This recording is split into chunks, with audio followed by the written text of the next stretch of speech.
woon mu ngi ci nag lu mën. waaw terrain bu mën. di gis nga bu coow li baree nii xaaral ba mu wax tey. waxam day faxas coow lépp. non day yóbbuwaat wax ji ci beneen côté c'est-à-dire que moom il est dans la communication il sait comment tuer une communication malsaine gis nga tey bu ñëwee day orienté waat débat bi feneen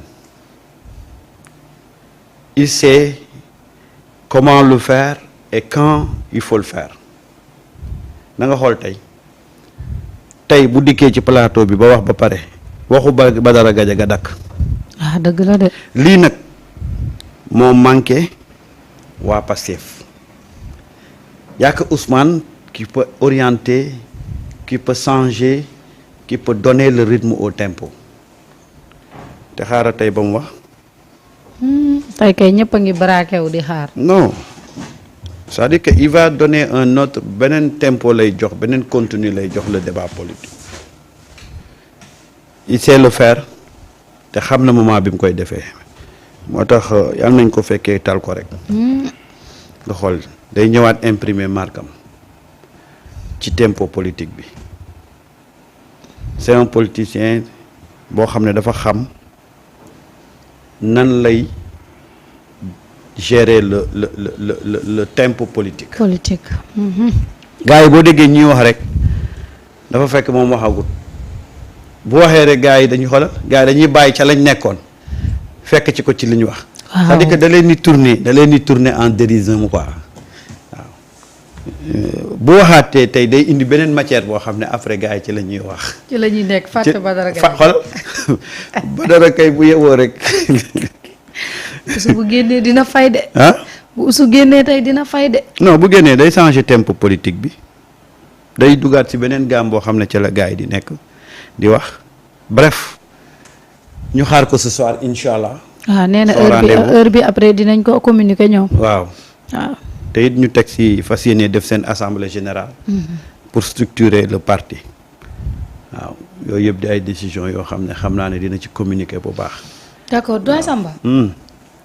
Ardo Gningue fi mu ne nii dañ koy wër ndaxte dafa réer mër kenn gisatu ko ginnaaw bi nga xamee ne daal convoqué woon nañ ko daal wuy jiwul xam nga nag Ardo dafa nekk ci sursis wu 2 ans. man nag Ardo li ma leen waxoon rek laa ciy waxaat Ardo daal li xaar mbay ma jàgg waxoon ne xale yi ku leen juróon yërëm leen waaye Ardo dañ koo war a yërëm. gis nga Ardo désactivé woon. non sérieusement Ardo soo kii top comme yow Ardo des fois ndeysaan mu woo la am wëllëre lool. yow de yaa tax mu ne dootul ñëw ci suñu gaal non man Ardo baal naa ko lépp. il m'a envoyé message démb wala barki démb. moom pourtant ñi ngi koy woo téléphone am fay de. non ne ma sur WhatsApp na ma ce régime va regarder l'heure passée comme ça. ndeysaan man nag des fois man nag. mais ça gars yi bàyyi nañ ko démb parce que démb si guddi woo. bàyyi nañ ko ñibbi na. ça ok. man nag xaw ma lan la mais dama kaa mujj yërëm sax. cër na yërëm de. parce que dafay Ardo il sait pas moom xamul ban combat lay mëne. waaw moom xamu ko quoi. Ardo envoyé na ma benn message ne ma incha allah ce régime va lire l'heure. moom kay fi mu moom l'heure bii ñu ngi koy wër. il m'a envoyé ça hier à 2h du matin. pourtant moom téléphone am dañ koy woo bu nekk boîte vocale. c'était hier 2h du matin. j'ai bien dit 2h du matin. waaw heure boobu la koy taal xam naa. mais loolu mën nañ ko localiser di xamul loolu. Ardo daal mën nañ ko localiser di. Ardo daal ku yebu rek bàyyi ko. xamul sax li muy def. mais yàlla ça xam c'est na sur WhatsApp voilà un peu. tu sais voilà un peu le problème de ce paysage politique là tey boo toogee ndeysaan politique bi amul kenn ñenn ñuy mëne actualité ay Ardo ay Badara ay Abdou da nga naan non Sénégal suñu opposants yi ils sont tombés si bas quoi. wallaay si bas. parce que tey waroon nañ leen fekk ñoom ñu nekk ci ay ñu jël seen responsabilité toog. dafa am benn observation boo xam ne toog nga dimbale ma ci forum civil bu Birahim Seck. lan mooy seen vocation boo ma xoolalee fee forum civil. ñoom lan mooy seen mission forum civil bu Birahim Seck seen mission dëgg. lan moo leen tax a jóg daal. waaw lu leen tax a jóg. ak lu leen tax di xeex. waaw lan mooy seen mission. parce que su ma juumul ñoom dañuy xeex corruption. bonne gouvernance ah ci yooyu la ñuy yëngatu de. waaw mais man damaa gis tey Sénégal génne nañ ko ci liste zone grise gaf yi def loolu. def ko waaw. Birahim waxu ci. dégguma ko de. Union européenne génne Sénégal liste noire. Birahim waxu ci. Birahim démb taxaw ca buntu tribunal ba barki démb ne day soutenir Madiambal Diagne. De un man dama xamul ndax dafa ñëw en tant que xaritu Madiambal Diagne. waaw. wala dafa ñëw en tant que membre forum civil te bu ma juumul forum civil seen champ d'action ci affaire de corruption la ak bonne gouvernance donc man j'ai pas compris. Deuxième chose bi ma comprendrewul mooy kuy xeex corruption di xeex bonne gouvernance ah di jéem a ñu jëmmal fi bonne gouvernance mais boo gisee jéego yi état bi def. war nga mën a jóg sax applaudir. ah vraiment. bu fekkee ne yow loolu mooy sa vocation ci li nga nekk mais waxu ci. ñu seen ko tribunal muy soutenir ñoo xam ne nekkuñ lu dul di torpiller ce qui est en train de se passer dans ce pays en termes de bonnes actions. finalement doo xam. man sax bëgg naa après ci kanam. ñu ñëw ci bu baax forum civil boobu. waaw ak toute la société civile de façon générale parce que dañ ko fi wax répété waat ko. et aujourd'hui il pense que ni la transparence bonne gouvernance bi nga xamante ni moom moo fi nekk mais loolu menace la si ñoom Samba. ah bon? parce que oui ñoom il faut qu'il y ait des malversations des une gestion nébuleuse pour que ñoom ñu mën a exister am de la matière mais là ils n'ont plus de matière. ok parce que Samba daf la décrire tout à l'heure c'est quoi les objectifs de leur forum civil. mooy lutter contre yi nga xamante ni moom mooy opaque yi mooy dañuy lutter pour une gouvernance bu transparente am benn ay nit yu am éthique am déontologie di ko li mais ñi fi ñëw exactement ci loolu la ñu ne. waaw donc ñoom ils n'ont pas de la matière. déedéet. léegi aujourd'hui comme amuñu matière dañuy wër matière bu nga xamante ni moom la ñuy jéem a am. c'est aussi simple que ça mooy que ni nag boo gisee lu mel noonu da nga naan ok maintenant mbir yi dox na parce que tout simplement eh bien ñii la ñu soxla woon pour mbir yi mel noonu mais nekku fi. comme loolu nekku fi mais dañuy wër beneen champ pour ñu exister. mais pour ñu exister il faudrait ñu jéem a xool li nga xamante ni moom mooy Badara Gadiaga mooy Madiambal Diagne mooy lii ces petits détails là ces petits détails yu nga xamante ni yow xam nga ne en âme et conscience aujourd'hui wallahi bu benn nit jëloon rek même benn tweet bu Birahim Seck def ci faute nga critique ko sur Facebook mu mere la li may wax ni xam nga ci dara. des gens yu nga xam ne ils prennent tout leur temps à critiquer les gens mais ne serait-ce que fu ñu juumee nga critiquer ko duñu ko nangu ils vont te bombarder des messages ak des appels pourquoi les gens me critiquent. alors que yow tu es un être humain ni nga amee liberté wu critiquer les gens loolu la nit ñi amee liberté wu critiquer également yow li ngay def. c'est sûr. man de am naa ci alors yow da nga am from nga ne from civil. exemple laa ci de. ah waaw am na ku la woo de di naqarlu suma taxawaay suma taxawaay am na ku ko woo di naqarlu suma taxawaay waaye comme man yàlla dafa def man dara yëngalu la. xaritoo ma ak ñoom wutuma pour xaritoo ak ñoom wutuma lu leen neex ah woon na toog de bindal ko message bu bëri waaw di ko wax sama taxawaay. mais c'est-à-dire man damay bon. Comme je critique les gens, je me dis, ok, les gens sont libres aussi de donner leurs avis sur mes positions, sur ce que je dis, sur ce que je fais. Mais bu fekkee ni yow da ngay joxe sa position joxe sa xalaat te nangu woon nit ñi joxe sa xalaat ci yow mais y a un véritable problème. Alors ñoom Birahim nag. dañu ñàkk lu ñu liggéey fi mu toll nii parce que chômage la ñu nekk. parce que ñoom mbir yi il faut mu lëndëm. mbir yi il faut mu am ay njuuj njaaj pour ñoom ñu am matière bu ñu liggéey parce que fi mu toll nii boo doon woote séminaire ci bonne gouvernance kan ngay woo xam ak looy wax boo demee ci forum kii bi lan ngay wax mais bonne gouvernance la ñu nekk di gis. transparence la ñu nekk di gis. lépp leer ci kanamu ñëpp. waaw alors qu'est-ce que tu vas dire tu n'as pas de matière donc tu es obligé nga wax ci mbirum way kii wax nañu ko liberté d'expression liberté de nangam sangam et encore une fois la liberté d'expression n'est pas également nekkul en souffrance dans ce pays-là. Chacun est libre de dire ce qu'il pense. Mais liberté d'expression ce n'est pas liberté d'insulter ou de dénigrer. Liberté de dénigrement dafa am fen. mais yow à longueur de journée ce que tu vas chercher mooy faire du mal à des gens. mais c'est pas ça l'objectif de la communication.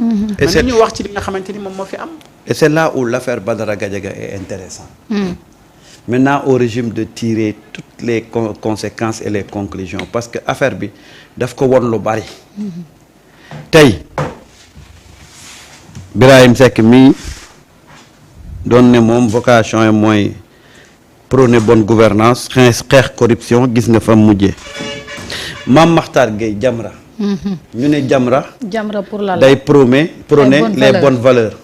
li Badara Gadiaga def nga gis ko démb mu dem taxaw di soutenir saagakat insultekat soskat kon wan na leen kooku di Mame Makhtar mooy kat ba ak tricheur ndax jël befe bu jaamur tricheur waaw Alioune Tine moom it fii la fi bloqué ay xale ne dañ ko doon saaga mu xëy démb di soutenir saagakat Thierno Alassane Sall république des valeurs mu jël république des valeurs boobu dem taxaw buntu cyber pour prôner des contre-valeurs soutenir des contre-valeurs. wallaay moo tax ma ne la démb wax naa ko te gis naa gars yu bari reprendre ko. ma doon wax ne c'est là où l'affaire Badara Gadiaga est intéressant parce que ça permet au moins de découvrir ci penc mi qui est qui et qui fait quoi. nañ ko jël utiliser ko de façon positive pour leur permettre ñoom ñu xam fi ñu jëm ak ñi ñu amal affaire c'est ça qu'il faut retenir. Il fallait ce problème-là pour qu'on puisse voir exactement ku ci nekk lan mooy sa rôle ci penc mi Marieta lu bari dana feeñ.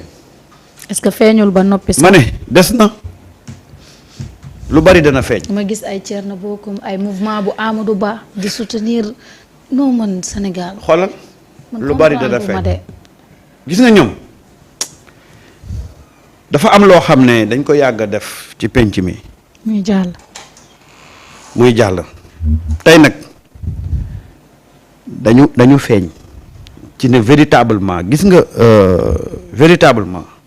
dara intéressé wu leen lu dul seen bopp. kese. wax ji yépp seen bopp moo leen intéressé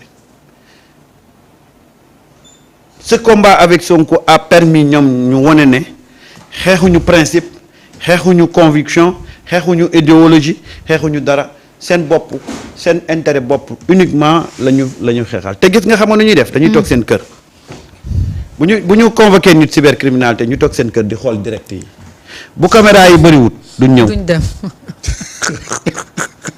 wallaahi. parce que quand même wax dëgg non dañuy toog seen kër xam nga calcul bi démb lan la woon. waaw mooy il était tous préparés ne. presse à bi plus forte raison.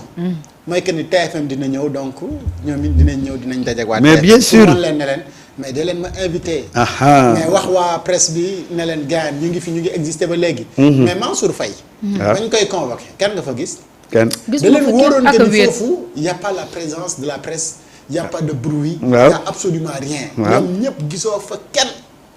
et ce matin j'en parlais ak benn waay xaritu ñoom ñooñu la. mu ne ma mais ce qui est bizarre mooy suñu gars yi ñoom pëndal nii rek jour convocation mais bu ñu la defee mandat de dépôt fàtte nañ la quoi. non dégg lu ma la wax. pare nañ ma ne ko donc le combat n'est pas sincère. garde à vue bu ñu koy def garde à vue pare nañ ca. depuis ce matin kan nga dégg mu waxu Gadiaga. pare nañ ca. depuis ce matin laa la wax ba léegi kan nga dégg mu waxu Gadiaga. Amadou de laa gis mu tweeté Amadou Ba. Amadou Ba ban ak kii parce que il n'était pas présent def naan gars yi rafetlu nañ ma vedette bi. ak Thierno Bocoum. léegi bàyyil man ma lii ñi nga fa seenuloon démb rek ngay gis. ñu waaw tuuti ñoom ñoo tuuti. xam nga comme gars yi dañ naan rafet démb vedette bi ñu ne xaaral ñu nit tamit ñu ñëw pëcc xool ci xew bi bala ñu siy ñaaw mais lii rek moom moo fa am. kese. Et qu'est-ce qui s'est passé dans le bureau des enquêteurs après loolu dinañ si ñëw wax ci bu baax. Oui. danañ ci wax bu baax a baax. Qu'est-ce qui s'est passé. waaye balaa ñoo yegg ci bureau bi. toog nañ taxaw ci bunt bi. waaw dégg naa la sànq nga wax. taxaw xibaar bu am solo. ne Ousmane dina wax ak gars ñi tey.